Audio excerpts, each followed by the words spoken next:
As somebody that was born and raised in the United States, but has now spent a month and a half living here in Malaysia, I've noticed a bunch of little, small differences, very interesting little things that the two countries do differently, and I want to get your opinion on them as somebody that was born and raised in Malaysia. Okay. I'm happy to hear. So here they are in no particular order other than what I just thought of them in. Starting with Malaysian power outlets are superior. Period. It's the England one, right? Yeah, Tom Scott did a really good video about why The British plug is one of the greatest designs that has ever hit the world. Tom Scott? I love him so much. Tom Scott? And he is totally right. My favorite thing about your plugs is there's a little switch next to them to be able to just completely turn off the outlet. Yeah, there's a on, off. Because you sometimes forget. Sometimes you forget to turn it on. Because like he helps me charge my phone at night. And then he plugged it in. But then he forgot to turn it on. So she wakes up hours later and she's like, oh, my phone's oh. It's dead. Another great safety feature is that they must be grounded to be able to be used. I mean, you can get like adapters that kind of fake it, but in general, almost all plugs are grounded. In the US, it's only things that draw a lot of power that get grounded. Otherwise, it's a free-for-all. We almost had a house explosion because my grandmother was unplugging something that was by a shelf, and a coin that happened to be on the shelf fell through, landed on the two exposed electrical prongs, and caused a little explosion. Oh yeah, I remember you telling about that. What the heck? How does that even happen? Like a coin? And you can't do that because in order for the outlet to be opened, the only part of the electrical prong that's exposed is covered by rubber. It's so smart. The only thing I don't like is that in the US, every outlet comprises two plugs. Yes. One on top of the other. Huh? Yeah. Huh? Here, it's only ever just one. Maybe next to each other horizontally, but never vertically. It's a little bit inconvenient. Inconvenient? It's safe. It is safe. You're not supposed to share like 1, 2, 3 in one. What do you call that? Plug? Oh yeah, no, your way is absolutely superior. I'm just a sore American. Just use an extension. I was so proud of myself coming here because I was like, I can fit everything with one outlet. Because I was like, oh, I'll just take up two prongs. Can't do that. The second difference is the restrooms, or excuse me, the toilets. Because, you know, bidets are always installed, the floor is usually wet. Especially because the typical style of a bidet here is not the one that's like in the toilet seat, but like the hose attached, which is really convenient just for cleaning up the bathroom. You know how nice it is to be able to just clean up the bathroom right after you use it, the entire thing? It's great. I love having a little hose. How do you guys do, how do you guys clean up your bathroom? Chemicals. Do you clean Not your really. bathroom? Yeah, I do, but you just spray like chemicals on it and then paper you're towel and supposed- wipe it. Oh my gosh, you're supposed to use water. I to know. clean your bathroom. I'm so with you on this one. Yeah. I will warn you, babe. When you get to the US, if you enter a restroom and the ground is all wet, that's not water. I will admit, the thing that I am most jealous of you for having is free healthcare. Just recently, there was a time where Susan was having a bit of trouble breathing, so we had to rush to the hospital. And the entire time I was panicking, thinking like, oh my gosh, how are we gonna be able to like afford this? It's gonna be thousands and thousands or tens of thousands of dollars.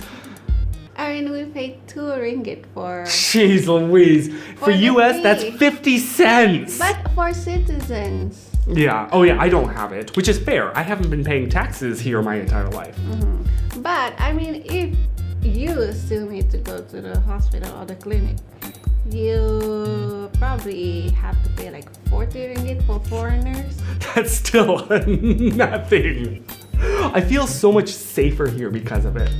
In the US, if I get into a car accident, I am screwed. I know. Yeah. Here, if I get in an accident, I'm fine. I mean, I'm in pain. I'm not fine. That was a bad choice of words.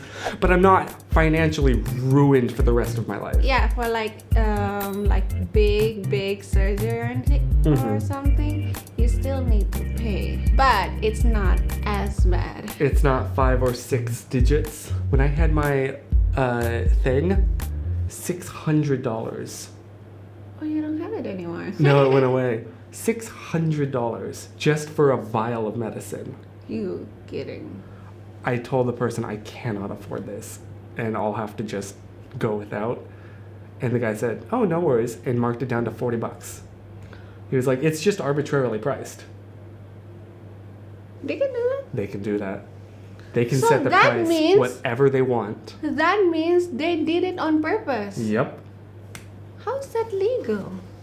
Because the lawmakers were paid to do that. Oh my gosh. Welcome to the U.S. Sorry, not to get real heavy.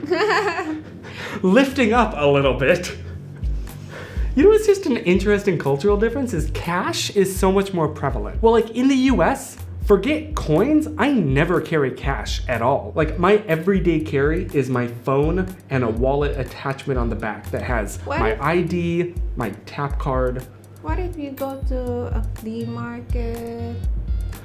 Usually they use Stripe, so you can just use Apple Pay there. But yeah, just like based on my personal observations of watching people in line at Jaya, like maybe 60% of the transactions were done with cash, which I found interesting. I mean, paying with cash is a payment option in Grab, which is like the equivalent of Uber. Imagine in the States if you could pay Uber just with cash. Oh, what about a cab? How do you pay a cab? That's a good point. Last time I took a cab, because I could not get an Uber from LAX, he told me cash only after we got there. I was fully ready to pay with my card, and then he's like, nope, cash only, $127. And I was like, I don't have that kind of cash on me. I think I have a nickel somewhere. So how did you pay? He drove me to the nearest bank, where I withdrew it with an ATM, and then he added the cost of driving to the bank. Which is an interesting display of trust in the general public, because I'm sure in the US, if you tried to enable cash as an option, people would take the ride all the way there and then just jump out of the car. If you do that, you're gonna get suspended from the app forever. No one wants that. No one's gonna take that risk. But the fact that it hasn't been implemented in the US makes me think it would still happen. And they know it would happen. In the same way that like wearing masks is so much more common here than in the US. We just don't care about anyone but ourselves. Yeah. Lightening up yet again, because, sorry, that got really intense. Egg yolks are orange. They're not yellow. I'm so used to yellow. We have yellow yolks. Yellow yolks. Yellow yolks. We have them too, but it's more common for it to be orange. Yeah, because I saw yours. Yeah. Yellow. That just like, the first time that I saw them, it weirded me out a little bit. But apparently too, in the US, white eggs are the default and you kind of have to look a little bit for the brown eggs. Here it's the inverse. Brown eggs are normal and you have to look a little bit for the white eggs. Can I Yes. can I confess something? I've never seen like white. Really? Yeah. If it is, it has to be a duck egg. It's not like chicken egg. That lay You've different seen eggs. our chicken. Yeah, Do they look different? no, they look the same. So I don't know if it's like a specific different type of breed that lay orange yolks instead of yellow, or if it's like different food being fed. Maybe. The amount of times that I have ordered something, chicken or potato in one form or another, and it comes with a little side of red dip, and I thought, yes, ketchup. Only for me to dip it, bite it, and be greeted with a mouthful of vinegar. Vinegar? I'm so used to ketchup being the red dip that's on the side. What? Wait, what? Here it's like chili sauce. Oh, yeah, chili sauce. But why did you say vinegar? because it tastes like vinegar to me. Because we use soy sauce here too. Mm-hmm. So the soy sauce, sometimes we don't just use soy sauce. We mix it with vinegar Mm-hmm. to dilute it. To delete it. To dilute it. So that's what people do with the chilies. So they chop the chilies and then put vinegar in it. Huh. Oh, so that's why it's red. I thought they were talking about something else. I was like, And it's such like a cultural thing here that places like KFC or McDonald's, they have the dispensers, where you pump and then the dip comes out the little tube, but it's not ketchup. Oftentimes places that I would just expect to have ketchup don't have ketchup. They do have ketchup. What do you mean? Well, it's not Heinz ketchup. I don't know what type of ketchup it is, but it sure doesn't taste like US ketchup. In the US, we have one type, one flavor. When you say ketchup, you think of that Heinz that's down in the fridge. That's it. Okay. That's ketchup though. Ketchup has different brand. Not in the US, basically. And as somebody that, I'm gonna be honest, I don't really enjoy the flavor of anything but Heinz ketchup. Ugh. So it's just like a unique experience to be eating chicken nuggets dry. That's purely because of my weird tastes. Your Americanism. He comes all the way from America to Malaysia and he still wants to stick to his American food. Like, he's so spoiled. I don't know what to do with him. He eats pasta noodle without anything, just blend pasta noodle. Wow, you're really exposing me, huh? I've talked a lot about how Malaysia does so many things so much better than the US, but I think the one that will get me in the most trouble with the US government is saying your taxes are so much better here. Not like that they're lower, just the way they implement them, specifically with products. Sales tax is built into the price that you see on the shelf. And oftentimes, it's just whole round numbers. If you see a thing that is 5 ringgit, if you grab 3 of them, you're giving the cashier exactly just 15 ringgit. Isn't that how it works? Because the US is basically 50 individual countries just under one umbrella, every state charges a different level of sales tax. And a lot of the store brands are interstate. So they just put out the price anywhere, like anywhere you go. A thing of Arizona tea is 99 cents. But that's just for the product. They don't calculate local sales tax on top of that. So when you go up to the counter, they then calculate the sales tax. So you always have to kind of give yourself an extra 10 to 20% from what you think it's going to be. And it's pretty much always like ends with coins. Honestly, I gave up on trying to pre-calculate it a long time ago. And Just let them. Basically, yeah. You just trust that they're right. It's just so much easier for the consumer to just, I want something, it's 5 ringgit, here's a 5 ringgit bill, go. It is getting expensive. Yeah. So many things are getting expensive. I feel that. Even eggs. Oh, I feel that. But I'm not done with things that your stores are doing better than the US. Cashiers can sit. Why not? Right? I was a cashier for 2 years. I 100% agree with this. And just as a human being, like, there's no reason that you should force people to stand on uncomfortable tile grounds for like a 4 to 8 hour shift. The best you get is like a rubber mat that's maybe this thick. And yeah, I remember just being told, just wear as much padding in your shoes as you can from my manager. Oh my god. Who had the power to give us chairs. She doesn't give you chairs? Why not? Because it doesn't look as productive. People in offices sit on their asses 8 hours per day. Are you gonna tell me that they're not productive? I'll tell you that. But how else can we shit on poor people? If we can't make the underclass feel undervalued. It's kind of ableist. Oh, absolutely. That's absolutely an issue. What if I want to be a cashier, but physically I am chronically ill, Then I you just- cannot do You that. cannot have a job. Pretty much every job in the US, one of the physical requirements is being able to lift 40 to 50 pound boxes. Oh. The only reason that's there is to weed out disabled people legally. Oh my god.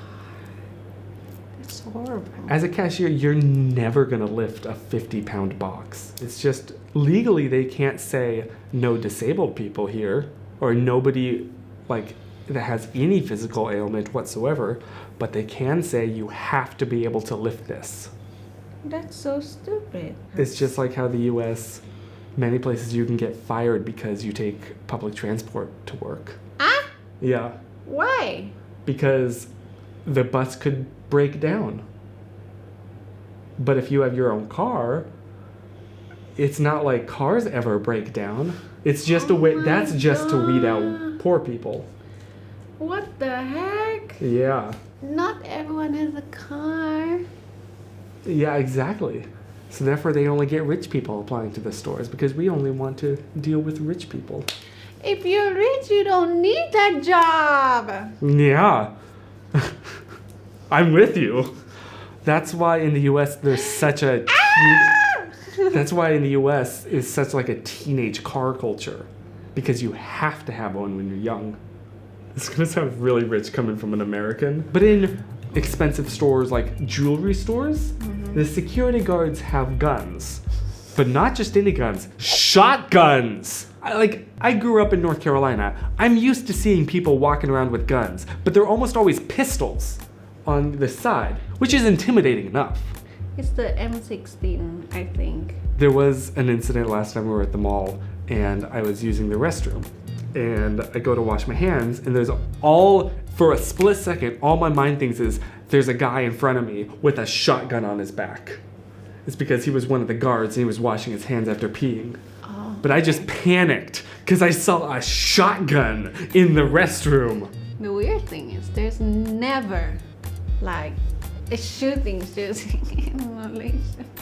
Which is another reason why I feel safer here than the US. I really hope it's just security theater. And yeah, they're either loaded with blanks or they are just empty. Because, I mean, honestly, I'm of the opinion that nobody should ever be killed for stealing. Especially insured company products. Like, another nice thing, and I know we've had many conversations about this, is just cell phone data is so much cheaper. Me and my grandmother pay $170 a month for 8 gigabytes of data. 8? 8 that we That's split 8? between the two of us, so we each get 4. You know how much is mine per month? Oh boy. It was like 35 ringgit. Jeez Louise. Unlimited. Unlimited? 38 for 30 days unlimited. That's $8. That's $8. Seriously? Unlimited. And it's like 5G, by the way. That's nuts. I mean, if it makes you feel better. Sometimes the signal is so slow, it's so bad. Yeah, can relate. It pisses me off. Like, I'm paying for you. Why are you giving me my internet? Dude, American citizens are being ripped off all of it. This whole video has just been Chris's personal grievances with the United States and Malaysia stepping in and being like, you know, we don't do that. We actually treat our citizens well. And I'm like, oh, what is that like? But so something in the private sector that I do really, okay. Malaysia has the best tasting water brand I have ever experienced in my life. Do they? Spritzer. I do love Spritzer. No more needs to be said. Look at this bad boy. This is literally just my source of life for this whole week. And by this whole week, I mean just today.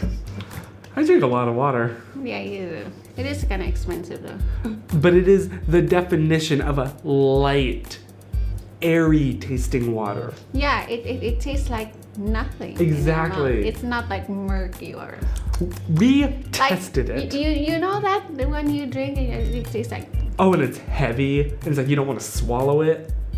We tested it against Evian water. We were dishing out a budget for this, and it was better than Evian water, significantly. I mean, we bought Evian because we couldn't find any other water that one time. Yeah, we couldn't find spritzer. I probably should explain that, like, I'm American, so my immune system with tap water is very terrible. Like, once on this trip, I tried the tap water, and then I remember that I got like a fever afterwards and was out for the entire day. Yeah. So And that was fine. Like, we went out to eat the same thing, so. Yeah, it wasn't food poisoning. This has been my life, like, source. Okay. I have complicated feelings towards water. And on that note, I have harped on and on about the failings of the United States. But one thing that suddenly makes my blood pump red, white, and blue as an eagle screeches and fireworks explode behind me is when I enter a restaurant and ask for a cup of free water. And I'm told no. No healthcare, no food, no workers' rights, but the one thing that us citizens get is free water everywhere that sells food. Legally, they have to, and I love it. Just walk into Starbucks and ask for a cup of ice water, walk out the door. Yeah, I mean, I have to agree with that because it kind of pisses me off. Like that one time, I was so thirsty, like I wanted water from that one cafe. And they said, no, we cannot serve you water if you don't order anything in here, which is so dumb. Like, it's just water. Why are you so, I don't know, greedy? Yeah, you use way more than I'm about to drink to wash the dishes that I would order. It's just a water. And then she's like, no, we cannot serve you if you don't order anything. And because, you know, the person that my mother is, I was a kid that grew up only ever drinking water, no soft drinks or anything else with food. That's just my default. That's what I'm comfortable with. I'm not comfortable with drinking soda as my only liquid source when eating. So therefore, it's the only drink that satisfies my thirst. I mean, same, yeah. Yeah, everything else you drink it and it's like, it's fun, but I'm still thirsty afterwards. Well, I have to say, I mean, like a glass of water is like 50 cents. Yeah. I mean, like 50 cents to you. You come here, you use our amenities, you use our public stuff, and you just pay 50 cents. Come on, man. It's just 50 cents. Yeah, that's true. I haven't been paying taxes my entire life since I was a child. Like, yeah, right. But, you know, what is an American if not a whiner and complainer? I'm not gonna say anything. If you're from the US and you frequently visit Malaysia, or if you're from Malaysia and you frequently visit the United States, or any kind of combination of the two, I guess, I'd love to know your thoughts on this. Yeah. Do you have any differences, or do you prefer it one way or the other? Let me know. I'm really curious to read this. And where can people follow you? Give you that plug, that shout out. Honestly, I don't even know. I'm not even active on the internet anymore. I am doing a lot of content on TikTok mostly, so Good content. you can follow me on there. You can skip Twitter, please. Just don't look me up. That's just life advice. Skip Twitter, especially right now. And in the meantime, remember, stay positive. Except your COVID test.